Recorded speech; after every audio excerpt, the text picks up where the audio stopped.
rupa-rupa. Sebelah sini brosnya rupa-rupa. Belakang pakai kerudungnya rupa-rupa. Begitu keluar paru-paru. Mudah-mudahan istiqomah ya. Khusus juga yang saya hormati Bunda Nuris, Bunda Afa, dan juga para bunda-bunda yang lain. Mohon maaf, saya nggak bisa sebutkan satu persatu tanpa mengurangi rasa cinta dan sayang saya. Kita berdoa kepada Allah, semoga kita yang hadir pada saat ini duduk di majlis ilmunya Allah Subhanahu wa Ta'ala, dimudahkan segala urusannya, ditambah-tambah keberkahannya, yang sakit diangkat penyakitnya, yang sulit diangkat kesulitannya, yang punya masalah dibuat jauh-jauh masalahnya, dibuatkan pintu jalan keluarnya, yang belum dapat jodoh dipertemukan jodoh yang terbaik untuknya, yang sudah berjodoh belum punya anak mudah-mudahan cepat-cepat punya anaknya, yang sudah banyak anak mudah-mudahan berhenti kelahirannya. Kasihan, tapi insya Allah banyak anak banyak rezekinya. Berdoa kepada Allah, semoga sahabat, saudara, keluarga, bahkan orang tua kita yang ada di tanah air semua dalam keberkahan baik-baik saja. Baik ayah bunda yang disayang Allah Subhanahu wa Ta'ala, ayahnya cuma satu. Oh bang Mas itu bang ya, pernah berjumpa kita waktu itu ya, 2 kali. Alhamdulillah beliau Masya Allah luar biasa. Sekarang lagi musim batu akik. Beliau pakai batu akik nggak? Alhamdulillah enggak. Karena kalau saya makainya pancawarna. Kalau dia nggak usah pakai, karena apa? Panca janda. Ya nggak masalah. Ibarat kata artis mah, karena beliau sama saya nggak jauh beda. Sama-sama Al. Saya Aliando, beliau ala kadarnya. Udah jangan tepuk tangan, memang saya burung darah apa. Mbak-mbak yang disayang Allah Subhanahu wa Ta'ala. Amin. Sebelumnya saya mohon maaf terlebih dahulu pada penampilan saya nanti mungkin kurang memuaskan karena fisik saya pun terbatas. Ya, doanya saja biar kita semua sudah dalam keberkahan dan kelancaran Allah. Amin. Sekarang jam berapa? Setengah 12. Azan jam berapa? Jam 1. Sekarang setengah 12. Azan jam 1. Kita ngaji sampai jam. Masih kuat? Kuat. Masih sanggup? Sanggup. Beneran? Iya. Sumpah? Yakin. Allah ya Allah. Mudah-mudahan semangat kita pada saat ini tidak merubah niat kita untuk dapat mendapatkan keberkahan Allah Subhanahu wa Ta'ala. Amin. Boe yang disayang Allah Subhanahu wa Ta'ala. Ya Pak. Mbak udah diam-diam aja mulut-mulut saya. Melalui sebuah tema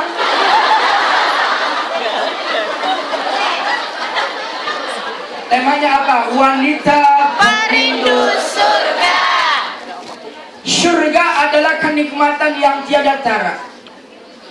Bahkan ukhtifillah semua berada di Hong Kong beribadah kepada Allah, selama itu nggak pernah melaksanakan maksiat, terus beribadah kepada Allah. Mbak hitung-hitung dari lahir, jadi apa datang lagi?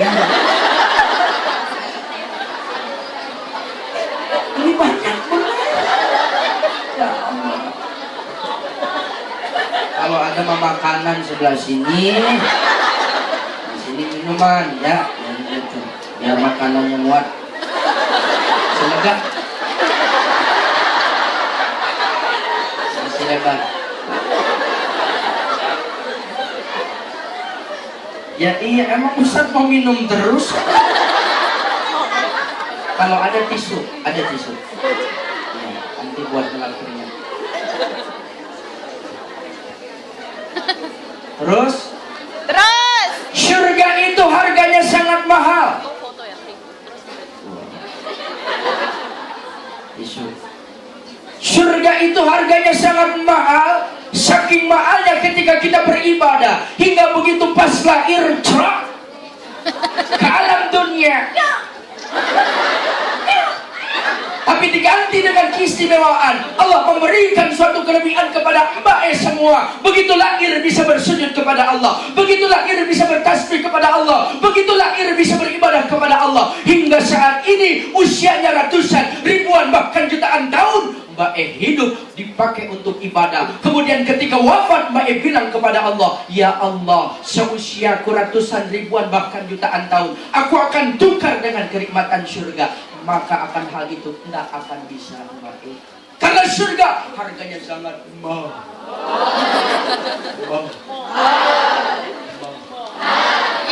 Lebih mahal dari pakaian, Mbak. Pakaian ini mahal-mahal nih. Mahal. Apa yang bisa kita memasukkan ke surga? Mbak, tenang, ada resepnya. Ketika kita duduk dalam majlis ilmu, Allah redha, bisa masukkan kita ke dalam surga. Amin. Yang pertama rahmat Allah. Yang kedua syafaat Rasulullah. Makanya Mbak mau masuk ke dalam surga atau boten? Mau dimasukin apa masuk sendiri? Saya nanya benar. Surga, kalimatnya surga. Saya nanya, mau dimasukin apa masuk sendiri?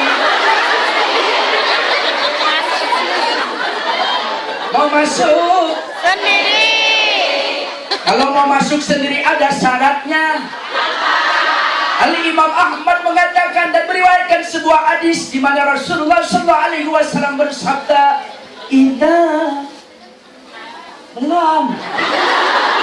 Idza shallatil mar'atu khamsan.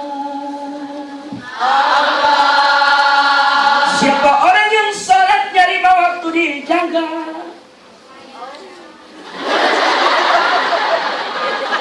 wa shalat syahraha, dan puasa sebulan penuh di bulan suci Ramadan. wa asanat farjaha, dan menjaga kemaluannya, wa ata'at ba'laha, kemudian taat kepada suaminya, dakhalat min ayyi abwabil jannah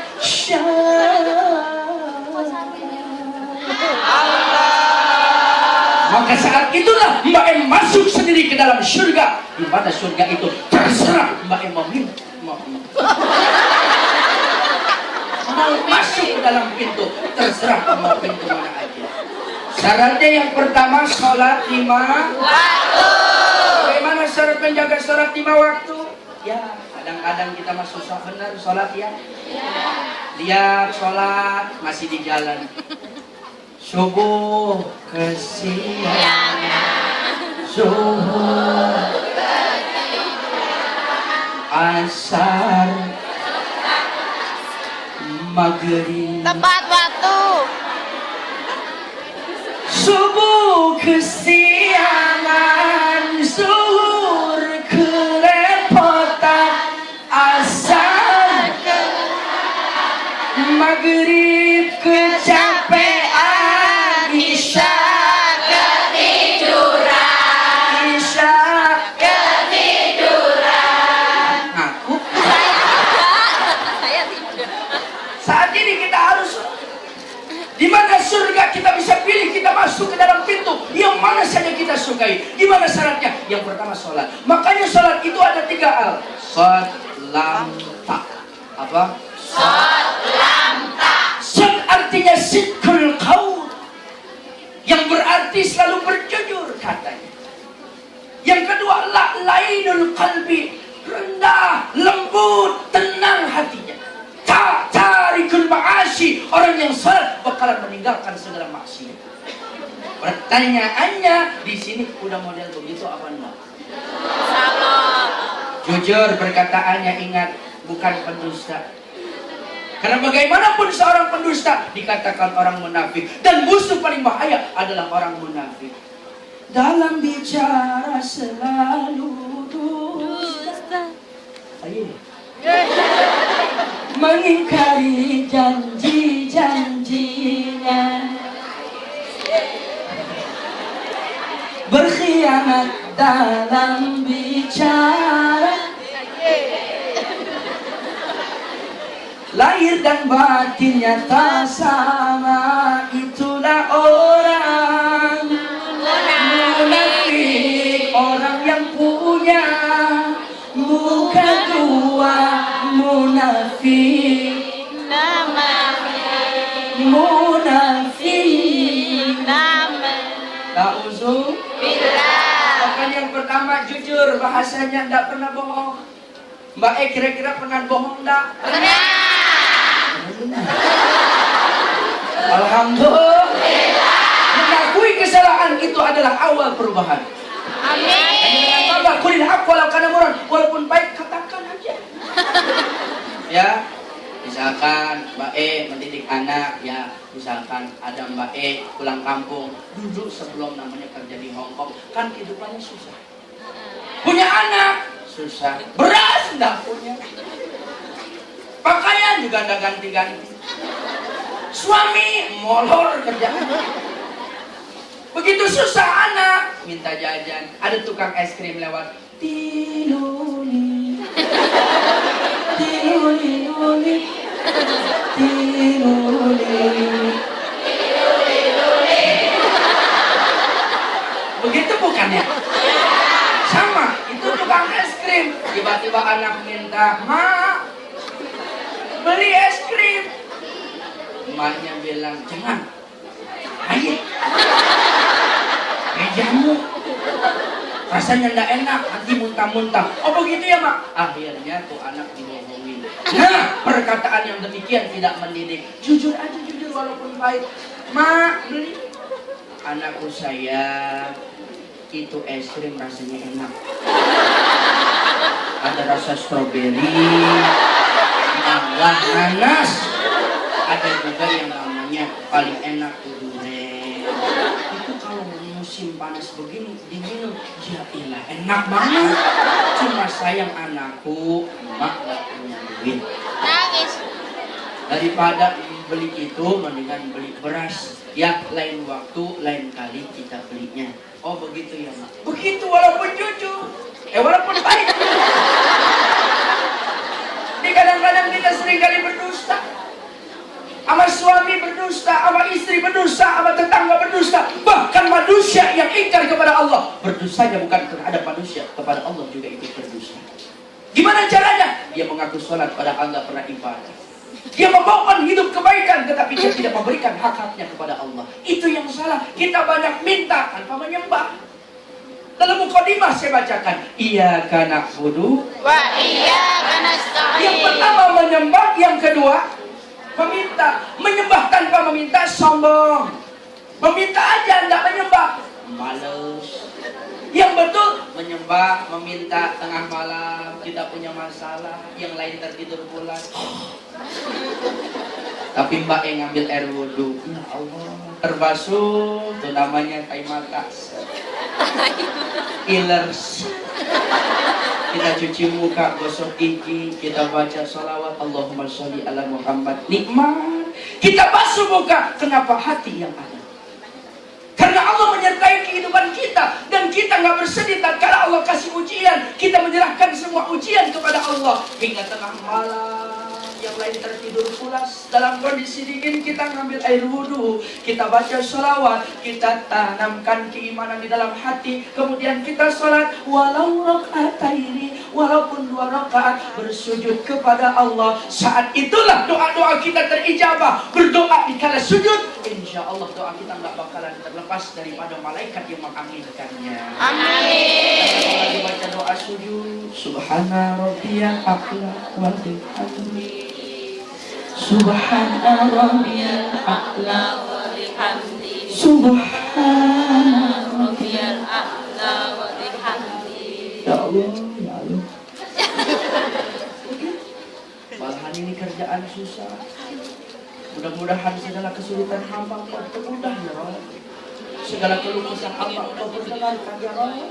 Hamba di sini seorang diri, tapi hamba yakin Engkau selalu menemani hari-hari hamba ya Allah.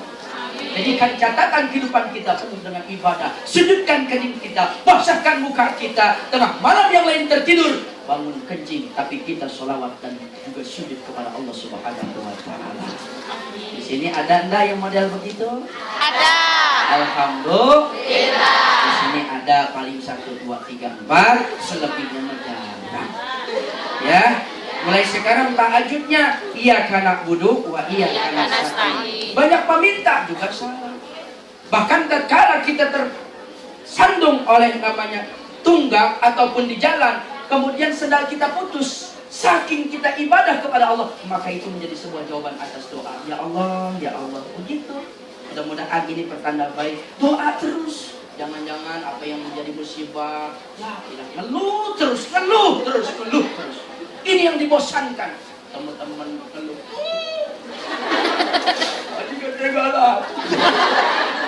Ketemu teman lagi.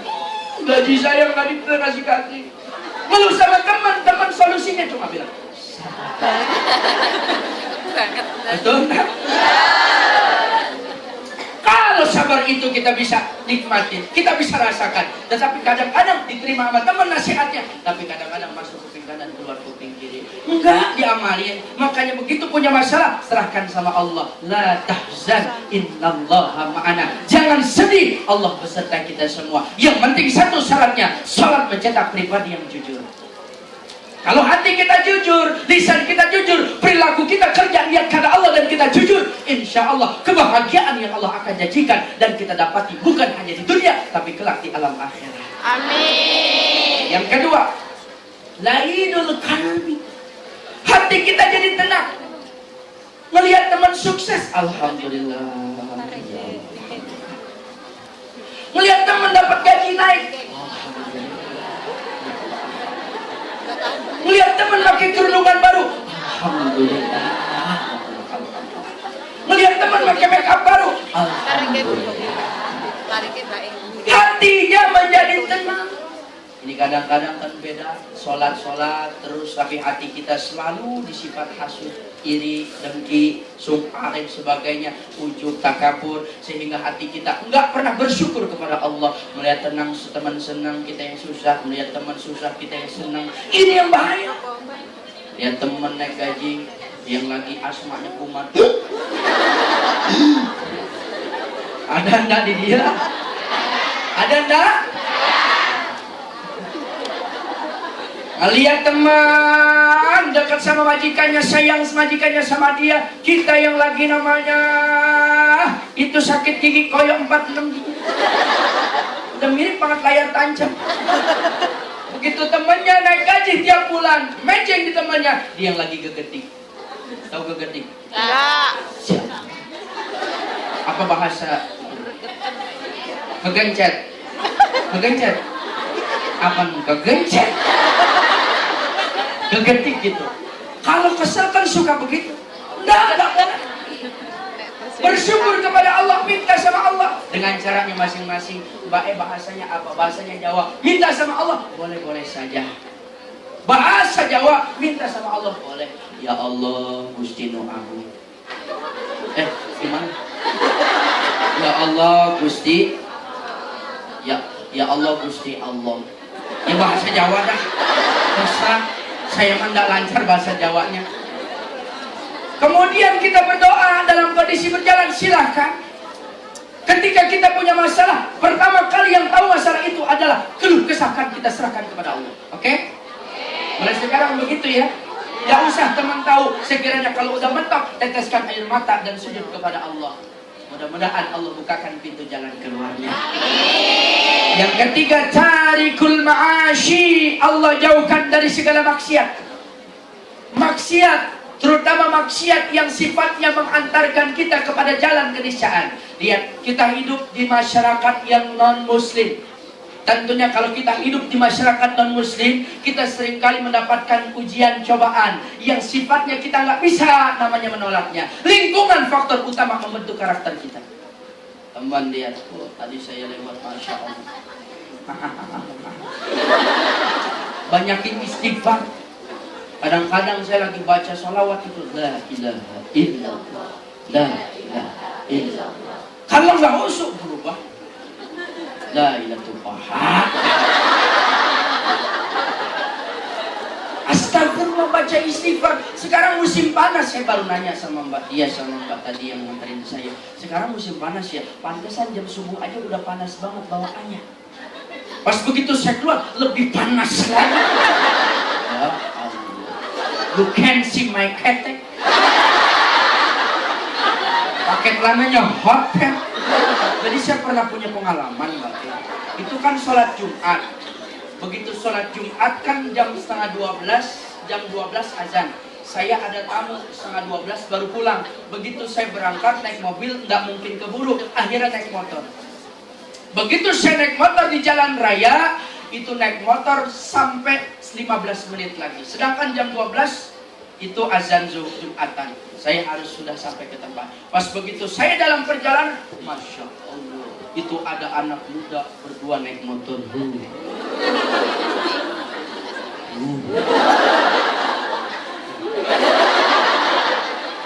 Saya pakai sarung, saya pakai gamis, saya naik motor. Di depan ada yang begitu. Belakangnya. Udah mirip kura-kura ninja. Mohon maaf ini pengalaman. Ternyata di depan motor itu motor yang pakaiannya begitu tronton. Ya katakanlah bus yang besar. Jadi saya sodok, ada mobil kenceng. Saya minggir. Pepet. Nggak nyampe-nyampe ke masjid. Saya ikutin. Wah. Layak.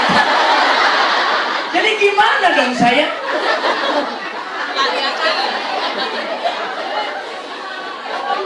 Kira-kira maju terus. Jadi serba salah. Jilbabnya merecet, bajunya digentet, celana kayak lepet, mirip kambing buntet. Yang begini kan saya kasihan. Ya baik. Nah ini pernah kejadian. Nah tarikul ma'asyi, demikian itu maksiat. Alhamdulillah. Saya beberapa kali ke sini, saya melihat banyak jamaah yang istiqomah. Yang tadinya di Jawa, yang tadinya di kampung halaman, nggak sholat, tapi di sini istiqomah sholatnya. Amin. Yang tadinya di sana nggak mengenal agama, bahkan bodoh terhadap pengetahuan Islam, tapi di sini makin memperdalam keilmuannya. Amin. Hebat jamaahnya. Mudah-mudahan kita selamat dunia akhirat. Amin. Ini yang pertama, sholat. Yang kedua, puasa di bulan suci Ramadan. Bagaimana? Puasa itu membentuk karakter kita supaya dijauhkan dari hawa nafsu. Karena yang paling bahaya adalah hawa nafsu. Lihat teman-teman kita yang gak sadar terhadap hawa nafsunya, yang diperbudak oleh hawa nafsunya. Allahumma alhimni rushdi wa a'izni min syarri nafsi. Ya Allah, berikanlah aku kepahaman ilmu-Mu dan jauhkanlah aku dari budak hawa nafsu yang mempertuhankan diriku. Lihat teman-teman kita, aduh Masya Allah saya merinding melihatnya. Rambut dipilok udah kayak tai kering. Bikin tato udah ala kadarnya aja. Di sebelah sini namanya macan, sebelah sini pun toge.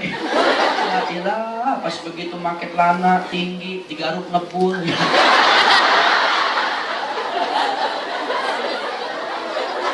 Apa yang kita cari? Rezeki yang kita dapat sekian ribu kita gabung, pas gitu kita diperbudak hawa nafsu, maka habis dalam kondisi maksiat. Tapi tak kala kita duduk dalam majlis ilmu, setidaknya kita punya senyuman, kita menutup aurat, kita punya rezeki sedekahkan, maka ini jaminannya adalah surga. Kita pakai amin dari saudaranya begitu.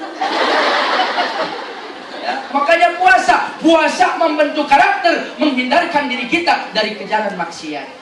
Baik, Senin Kamisnya dipertahankan puasa. Bahkan banyak yang punya masalah. Puasa itu membentengi diri kita dari perkara godaan setan dan manusia. Amin. Lihat, jangan sekali-kali ketipu sama orang-orang yang hidungnya mancung.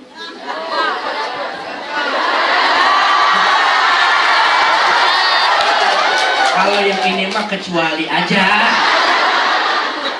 Soalnya udah ada yang punya. Ya.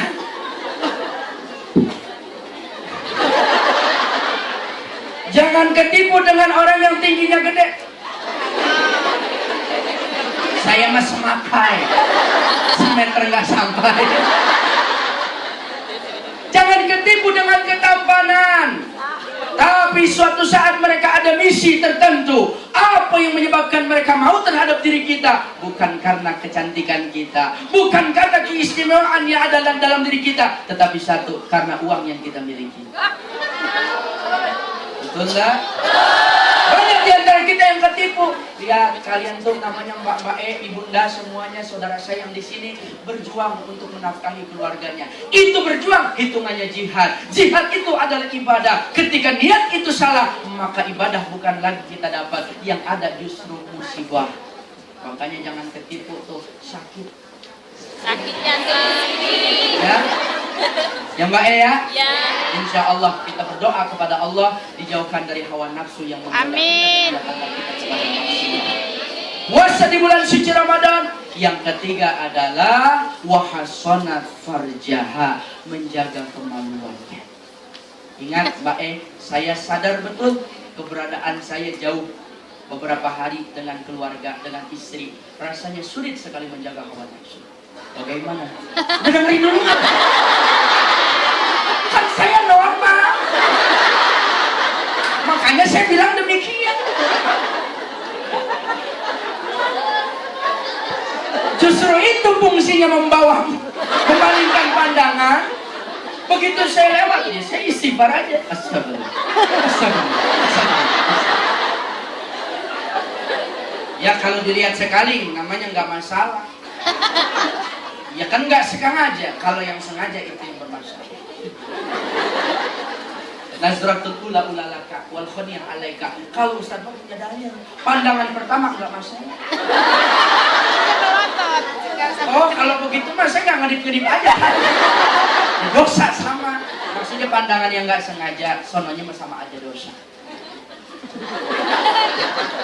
Jaga kemaluannya. Gimana kemaluan itu bisa menimbulkan syahwat? Dari pakaian. Nah ukti bilang pakainya isi uang begini aja. Nggak usah neko-neko. Kayak anak-anak yang lain. Jalan, ininya nyingkap. Nunduk, ininya nunduk. Kadang-kadang saya sering banget.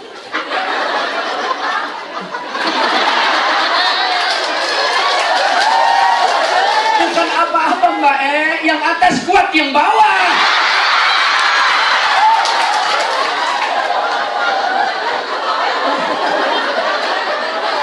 Ya biar begini kan setrumnya masih kuat. Asal jangan koslet aja. Ya. Apa jadi kesini dia? Karena zaman sekarang itu sulit. Pakaian itu datangnya dengan ibadah dan hidayah. Kita rajin duduk di majelis ilmu, berkawan dengan orang yang rajin ibadah, maka turunlah hidayah. Amin. Tapi tatkala kita bilang berkerudung sana belum dapat hidayah, ya kita bergaulnya bukan dengan orang ahli ibadah, nggak bakalan dapat hidayah. Makanya salah satu pembuka pintu hidayah bergaul dengan teman-teman yang sifatnya rajin ibadah.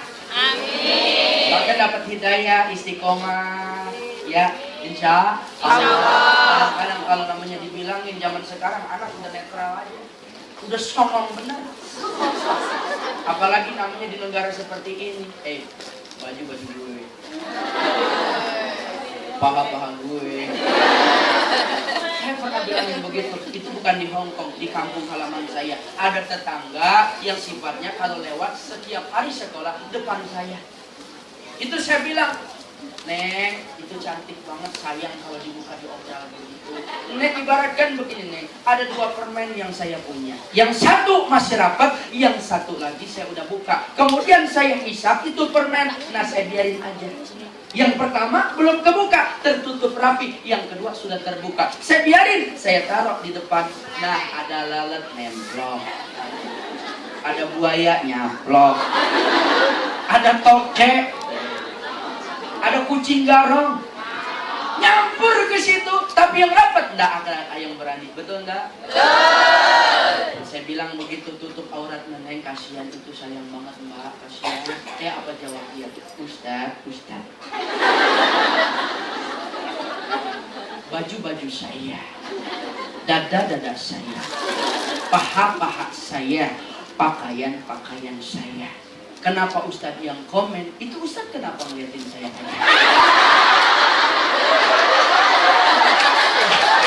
Ya kalau udah begitu saya nggak bisa ngomong. Makanya jaga kemaluan kita. Gimana caranya? Syahwat itu nggak terbendung tatkala kita kepingin syahwat. Tetapi syahwat itu bisa kita bendungin dengan beribadah dan juga menahan hawa nafsu dengan banyakin puasa. Makanya uktibillah, saudaraku, calon penghuni surga dan rindu dengan surga.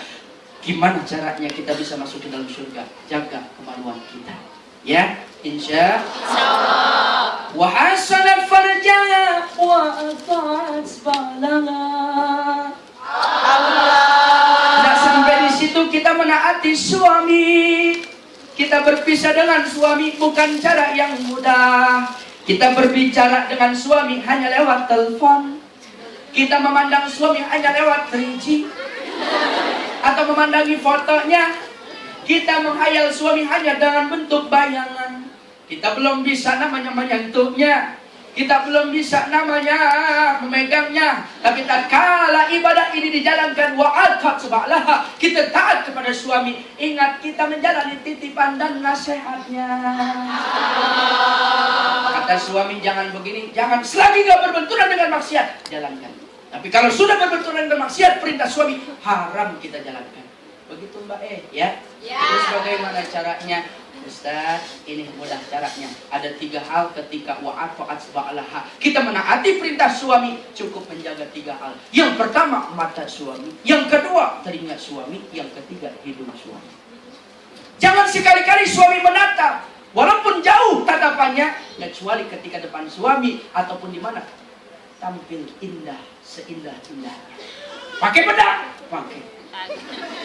Cuma kalau nenek-nenek repot. Pakai bedak sebelah kiri, kanan peor. Makanya pakai bedak, pakai lipen. Lipen. Yang lipstick ya? Hah? Lipstick. Lipstick. Lip artinya kehidupan. Stick itu adalah garis. Makanya yang sering dipakai sama jamaah Hongkong, orang Hongkong itu bibirnya tipis. Pakainya lipstick, lip garis, lip kehidupan, stick garis. Berarti kehidupan bibirnya garis. Makanya disebut lipstick. Kalau ibu Mbak semua pakai lipstick, bibirnya lebar-lebar. Ya enggak juga pakai depan suami tampil indah. Yang kedua, jaga telinga suami, bahasanya yang sayang, pujaan. Kalau di telepon enggak masalah. Enggak masalah depan suami, dalam telepon, dalam 3G. Silahkan servis suami sebaik-baik. Walaupun dalam bentuk bayangan, itu hak kita, kemampuan kita. Memang kondisi yang menyebabkan hal itu terjadi dalam diri kita. Betul? Makanya baik jangan usah malu. Kalau depan suami, servis walaupun hanya lewat telepon.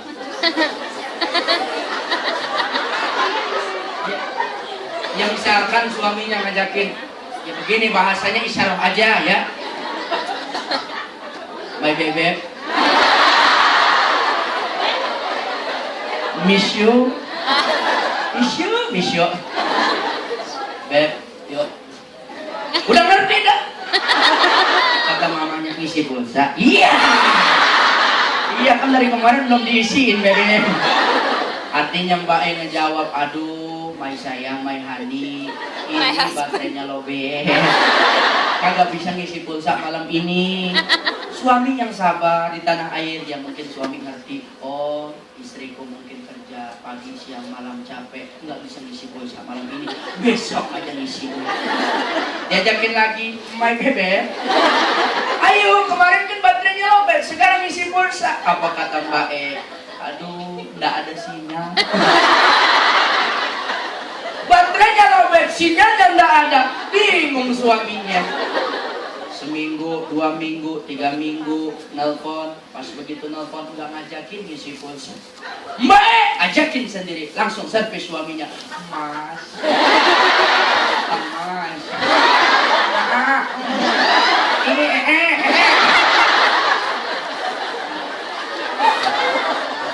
ayo Kang Mas. Kang Mas kenapa nggak ngajakin ngisi pulsa sekarang? Mbak, lumayan. Saya Beb yang ngajakin ngisi pulsa. Apa jawab Masnya di kampung halaman?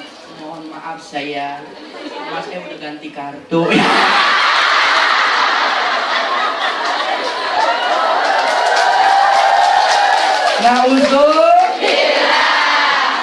Kalau sudah begitu, apa kata istrinya? Lebih baik kau bunuh daripada.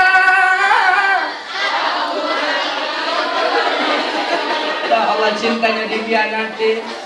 Makanya udah servis aja, nggak ada namanya masalah dalam hal itu. Silahkan saja, terserah. Daripada kita main dengan laki orang lain sebagainya, maka Allah murka, kehidupan kita diangkat dalam segala keberkahan. Na'udzubillah.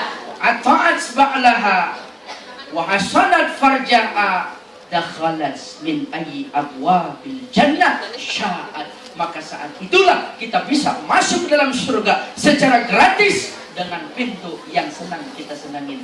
Mana pintunya? Terserah. Pintu 1, 2, 3, 4, 5. Mau bersama Nabi? Silahkan. Mau bersama orang saleh? Silahkan. Mau bersama suami? Silahkan. Mau penuh dengan kenikmatan? Silahkan. Makanya lagu qasidah menjelaskan begini. Pintunya surga,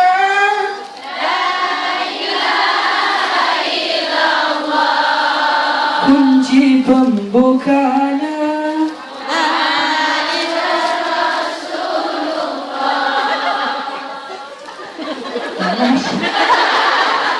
pintunya surga,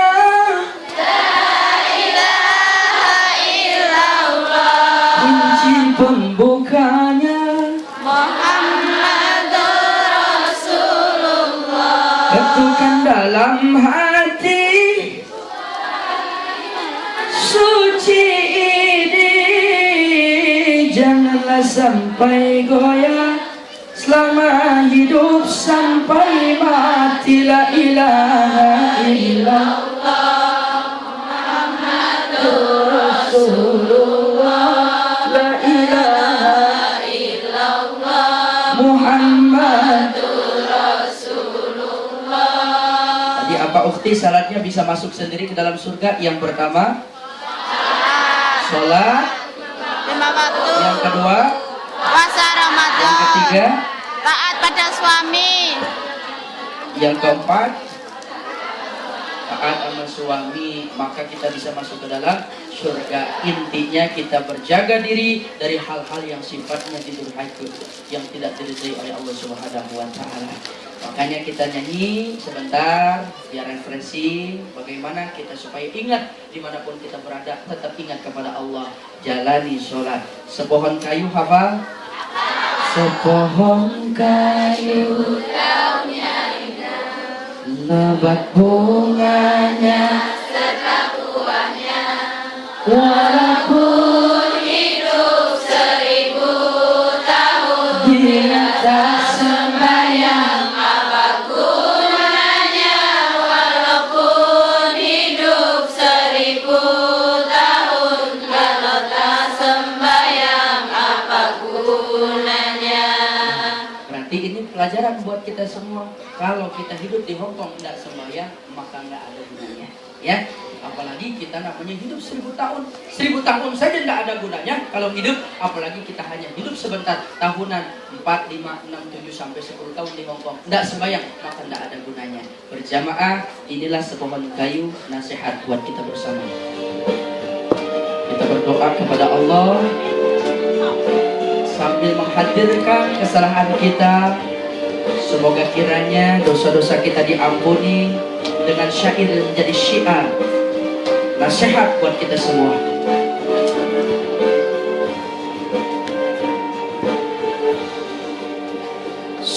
Pohon kayu daunnya rimbun, lebat bunganya serta buahnya.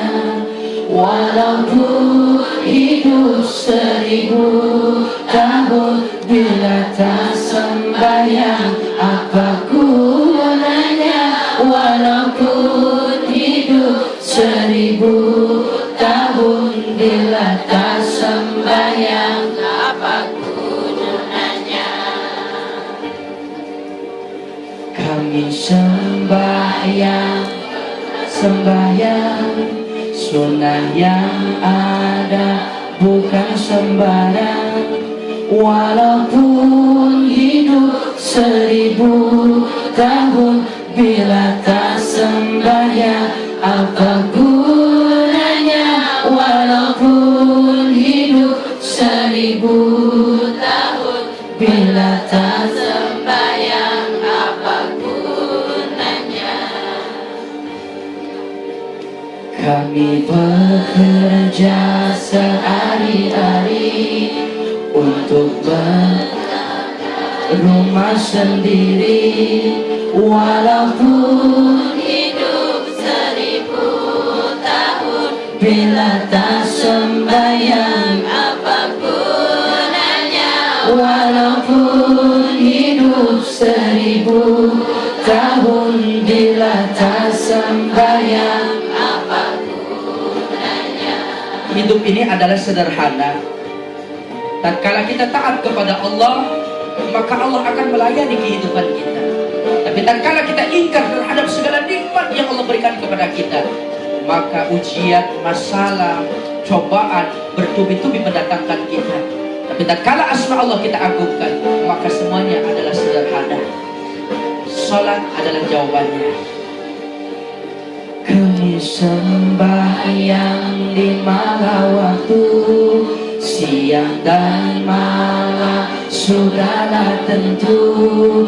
Hidup di kubur yatim piatu, tinggallah seorang dipukul di palu. Hidup di kubur yatim piatu, tinggallah seorang dipukul di palu. Sebuah kayu berjamaah.